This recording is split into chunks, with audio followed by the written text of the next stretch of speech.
এবারে এবারে আমি দেখবার চেষ্টা করি অ্যাকাউন্টেন্সি সিলেবাসের ভেতরে কি আছে। ট্যাক্সের সিলেবাসটা দু একদিন পরে বলছি, যদিও ট্যাক্সের সিলেবাস আমার কাছে আছে, মানে সিলেবাসের স্ট্রাকচার অনেক আগে থেকেই আমরা পেয়েছিলাম, কিন্তু যেহেতু এখনও বই কোনো হাতে পাইনি সেই জন্যে বলছি না। তো যাই হোক, প্রথমত একটা কথা বলি, তোদের অ্যাকাউন্টেন্সির যে বই আমি কিনতে বলেছিলাম সেটা হচ্ছে যে নিরুপম দাস আর বীরবল রয়।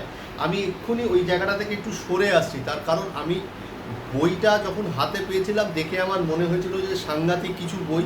তা আদতে ব্যাপারটা বইটা এমন একটা কিছু বই নয়, অথচ দেখা যাচ্ছে যে বইটার প্রিন্ট দেওয়া আছে 680 টাকা। মানে শুধু শুধু একটা বইয়ের পেছনে এতগুলো টাকা খরচা করা আমার মনে হয় খুব একটা ওয়াইজ ডিসিশন হবে। তাহলে আমরা কি করতে পারি, অ্যাকাউন্টেন্সির জন্যে বা ট্যাক্সের জন্যে স্কলার বেরোবে, তাহলে আমরা স্কলারটা কিনে নেবো, বাকি সাপোর্ট আমি দেবো, ঠিক আছে। আর অ্যাকাউন্টেন্সির জন্য একটা মানে একদম 2000 সালের আগে থেকে যত ইয়ারের কোশ্চেন আছে সেরকম একটা বই বেরোবার কথা আছে পয়লা বৈশাখ। যদি সেই বইটা বেরোয় তখন ভেবে দেখবো যে ওই বইটা আমরা কিনবো কিনা। তাহলে আমাদের প্রথম চয়েস হবে ট্যাক্স, আর অ্যাকাউন্টেন্সির জন্যে হচ্ছে কি যে স্কলার। আর আমি যত সময় এগোচ্ছে চেষ্টা করছি যতখানি সম্ভব সার্ভিস দিতে, তাতে করে কী হবে, ট্যাক্সের জন্য যতটুকু থিওরি যা লাগবে আমি পিডিএফ করে আগে থেকে পাঠিয়ে দেবো, তাহলে তোদের মনে হয় না পড়তে খুব একটা অসুবিধে হবে। তো ব্যাপারটা হচ্ছে যে ফিনান্সিয়াল অ্যাকাউন্টিং 2-তে আমরা কী কী পড়ব। তাহলে ব্যাপারটা হচ্ছে যে ফিনান্সিয়াল অ্যাকাউন্টিং 2-তে আমরা যেটা পড়বো, প্রথম যে চ্যাপ্টারটা পড়বো সেই চ্যাপ্টারটার নাম হচ্ছে কনসাইনমেন্ট। কি বললাম, প্রথম এই চ্যাপ্টারটার নাম হচ্ছে কনসাইনমেন্ট। কনসাইনমেন্ট এই চ্যাপ্টার তোরা আগে কখনো করিসনি, ফার্স্ট করতে যাচ্ছিস, বিরাট চ্যাপ্টার। ব্যাপারটা হচ্ছে যে এই চ্যাপ্টারটা থেকেই মানে আমি এই চ্যাপ্টারটা থেকেই মোটামুটি প্রত্যেক বছরে 25 থেকে 30টা অঙ্ক করাই, ঠিক আছে। আর এখন আমার কর্মক্ষমতা যত বয়স বাড়ছে আরও বেড়ে গেছে, হ্যাঁ। তা আমি 25টা আমি হয়তো 40টা অঙ্ক করিয়ে ফেলবো। তো ব্যাপারটা হয়েছে যে তাহলে তাহলে তো 40টা অঙ্ক করতে গেলে তাহলে কী করতে হবে, তাহলে সেই পরিমাণ খাটতে হবে। তারপরে কি আছে, তারপরে হচ্ছে কি ব্রাঞ্চ অ্যাকাউন্ট আছে। ব্রাঞ্চ অ্যাকাউন্টও বিরাট চ্যাপ্টার, বিরাট বিরাট, ঠিক আছে। মানে একটা মানে সুবিশাল চ্যাপ্টার।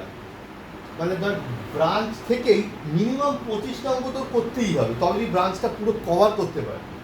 নাম্বার 3 আছে কি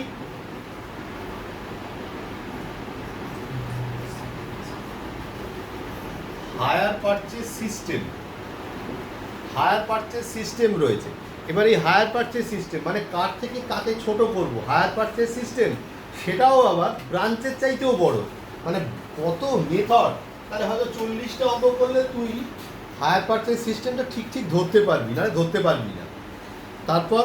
তারপরে হচ্ছে ডিপার্টমেন্টাল অ্যাকাউন্ট। তুলনায় এই চ্যাপ্টারটা ছোট।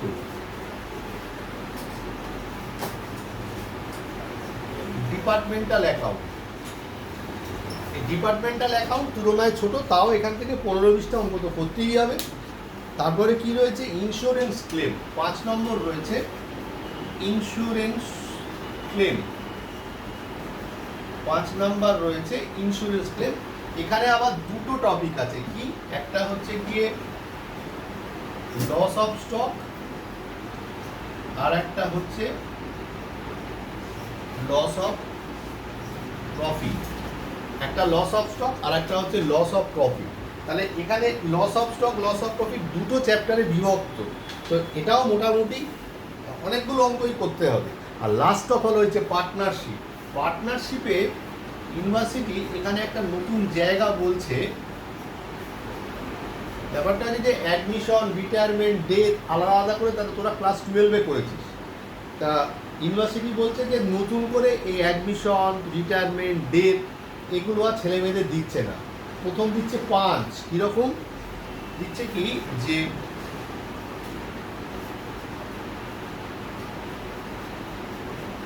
রিটায়ারমেন্ট কাম অ্যাডমিশন, এই অঙ্ক দিচ্ছে। তো রিটায়ারমেন্ট কাম অ্যাডমিশন মানে একটা লোক রিটায়ার হয়ে যাচ্ছে আর একটা লোক জয়েন করছে, তার মানে জটিলতা বাড়লো। আর আছে কি আর আছে হচ্ছে গিয়ে ডিজলিউশন আর তার সাথে ডিজলিউশনেরই একটা পার্ট হচ্ছে পিসমিল ডিস্ট্রিবিউশন। তাহলে পার্টনারশিপের মধ্যে এইগুলো রয়েছে। তার মানে যতগুলো চ্যাপ্টার বললাম হেভি পেপার, মানে আমার এখানে যারা বসে রয়েছে আর দূরবর্তী স্থানের মধ্যে পারমিতার জন্য বলি, এদেরকে আগেই বলেছি, পারমিতাকে বলছি আমার মনে হয় যে যদিও থার্ড সেমিস্টার পাস করলেও তো গ্র্যাজুয়েট হতে পারবো না, উচ্চ মাধ্যমিকই পাস করে থাকবো, কিন্তু যে অ্যাপ্রোচে আমরা পড়াশোনা করছি আমরা অ্যাকাউন্টেন্সিতেই পাস করতে পারবো না। তাহলে সেটা এবার তাহলে বুঝে দেখার সময় এসছে কী করব। তাহলে এই হচ্ছে মোটামুটি ফাইন্যান্সিয়াল অ্যাকাউন্টিং 2 এর সিলেবাস। ডাইরেক্ট ট্যাক্সের সিলেবাস আমি পরে জানাচ্ছি যখন শুরু করব। ঠিক আছে, আপাতত এই ভিডিওটা এইটুকুই।